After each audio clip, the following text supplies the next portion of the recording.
6월 17일 무더운 여름 수요일 아침입니다. 오늘도 하나님께서 저와 여러분에게 말씀을 통해서 은혜와 또 평강을 주시기를 간절히 소원합니다. 오늘 주시는 하나님 말씀은 사무엘하 14장 1절에서 8절입니다.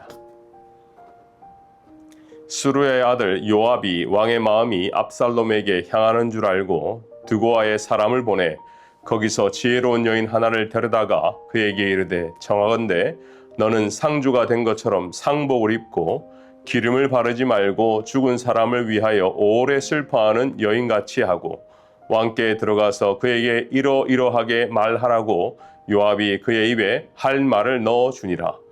드고아 여인이 왕께 아랠 때에 얼굴을 땅에 대고 엎드려 이르되 왕이여 도우소서 하니 왕이 그에게 이르되 무슨 일이냐 하니라. 대답하되 나는 진정으로 과부니이다. 남편은 죽고 이 여종에게 아들 둘이 있더니 그들이 들에서 싸우나 그들을 말리는 사람이 아무도 없으므로 한 아이가 다른 아이를 쳐 죽인지라. 온 족속이 일어나서 당신의 여종 나를 핍박하여 말하기를 그의 동생을 쳐 죽인 자를 내놓으라. 우리가 그의 동생 죽인 죄를 갚아 그를 죽여 상속자 될 것까지 끊겠노라 하오니 그러한즉 그들이 내게 남아있는 숯불을 꺼서 내 남편의 이름과 시를 세상에 남겨두지 아니하겠나이다 하니 왕이 여인에게 이르되 내 집으로 가라. 내가 너를 위하여 명령을 내리라 하는지라. 한국에서 지난 6월 초에는 지방선거가 있었습니다. 정치가 주는 묘미와 긴장감은 같은 당에서 일어나는 신복 관계에서 나온다고 하죠. 최근 한국 정치사에도 여야 가릴 것 없이 신복 정치의 역동성이 매번 반복되고 있는 것을 보았습니다. 신복, 이것은 무엇이죠? 마음심의 배복자를 사용해서 직역하면 마음과 배라는 뜻으로 인간의 가장 깊은 속내와 생명에 직결된 핵심 장기를 의미합니다. 따라서 어떤 일이든 속마음을 완전히 털어놓고 믿을 수 있는 사람, 어떠한 상황에서도 주군을 따르겠다는 가장 충성스러운 부하를 뜻하는 거죠. 과거 오공화국 시절 심기경호라는 단어가 생겨났어요. 윗사람의 이 주군의 기분과 마음까지 살펴야 한다는 내용인데요. 오늘 본문의 요압의 행동과 아주 결이 일치하고 있습니다. 이스라엘 역사상 가장 위대한 왕으로 꼽히는 다윗의 곁에도 바로 이런 군대 장관 신복 요압이 있었다라는 것이죠. 1절을 보면 왕의 마음이 압살롬에게 향하는 줄 알고, 마음이 향하다라는 이 동사를 원어적으로 해석하면 죽은 아들 암논에 대한 슬픔을 뛰어넘어 압살롬을 간절히 보고 싶고 그리워하는 연민, 애정을 뜻하고 있습니다. 다시 말하면 과거의 죽음보다 현재의 그리움이 더 크다는 것이죠. 오늘 본문을 좀 더 깊이 있게 묵상하기 위해서는 이 다윗의 심리 상태를 조금 들여다봐야 합니다. 다윗은 아버지로 아들을 잃는다라는 것, 말할 수 없는 큰 슬픔이죠.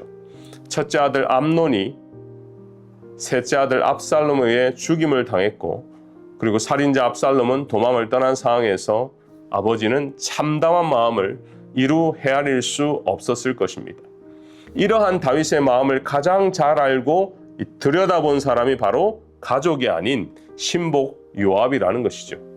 그래서 요압은 드고아에 있는 지혜로운 여인 하나를 불러 다윗에게 할 말을 일러줍니다. 여인은 과부로 변장하고는 다윗을 찾아가 자기 자녀들의 스토리를 말하는 거죠. 두 아들이 서로 싸우다가 형이 동생을 죽였는데 이 문중 사람들이 죽은 동생에 대한 보복으로 그 형을 죽이려 한다라는 거예요. 만일 이 아이를 죽이면 자기 남편의 씨가 다 사라지게 되니 내 큰아들이 죽지 않도록 도와줄 것을 호소합니다.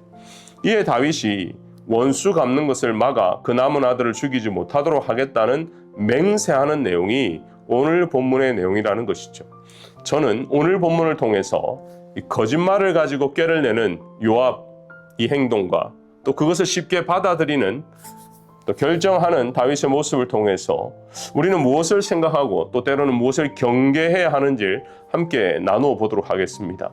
첫 번째, 요압의 묘책이 하나님의 방법인가 하는 생각이에요. 오늘 여러분 큐티인 본문을 보시면 제목이 어떻게 나와 있습니까?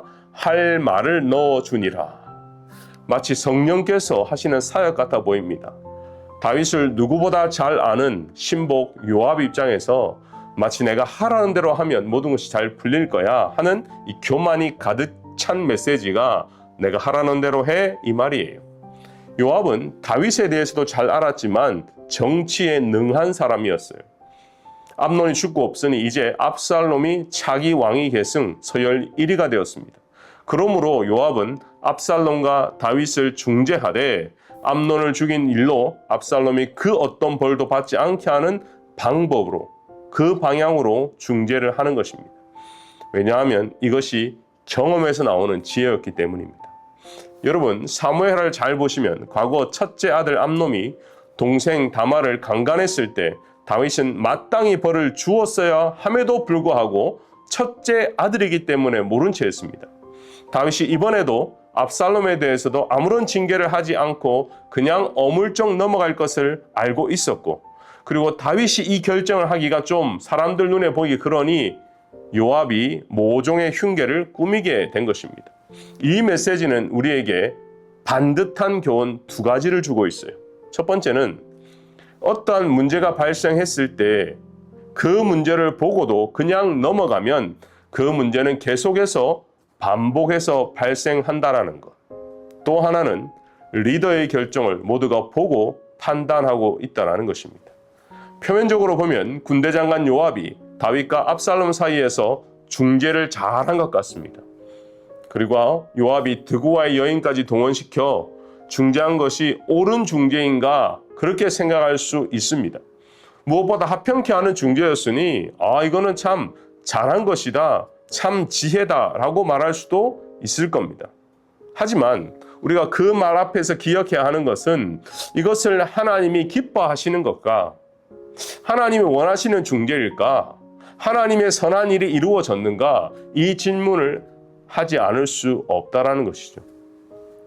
이거에 대한 이 스토리의 결론은 우리가 이미 알고 있습니다. 압살롬은 결국 아버지를 내쫓고 자신의 왕위를 위해서 아버지를 죽이고자 했습니다. 아버지는 용서하고자 했지만 아들은 아버지를 죽이고자 했다라는 거예요. 결국 이 요압의 중재가 순수하지도 않았고 과부 이 드고와의 여인 과부인 척한 것이죠. 없는 스토리를 꾸며낸 것 역시 거짓말이었습니다.